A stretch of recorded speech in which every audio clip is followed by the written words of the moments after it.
વડોદરા હવે સમગ્ર વિશ્વમાં ભૂવાની નગરી તરીકે પ્રસિદ્ધ પામી રહી છે, ત્યારે આપણા ભ્રષ્ટાચારી નેતા અને કોન્ટ્રાક્ટરોની દેન છે. આજરોજ વડોદરાના મકરપુરા રોડ પર મહાકાય ભૂવાએ જન્મ લીધો હતો. એક પછી એક પડતા ભૂવાઓ તંત્રની કામગીરીની પોલ ખોલી રહ્યા છે. શહેરના વિવિધ વિસ્તારોમાં રોડ પર રોજે રોજ નીત નવા ભૂવા પડતા જોવા મળી રહ્યા છે. શહેરમાં રસ્તા ઉપર ભૂવા પડવા હવે શહેરીજનો માટે કોઈ નવાઈ રહી નથી.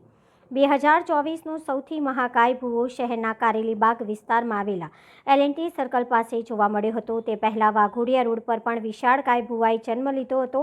વડોદરા શહેરનો કોઈ એવો વિસ્તાર બાકી નહીં હોય કે જ્યાં રસ્તા ઉપર ભૂવાઓ ન પડ્યા હોય.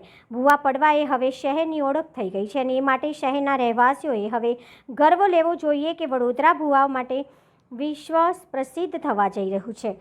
આજરોજ ફરી એકવાર શહેરના મકરપુરા મુખ્ય માર્ગ ઉપર ભૂવો પડવાની ઘટના સામે આવી છે.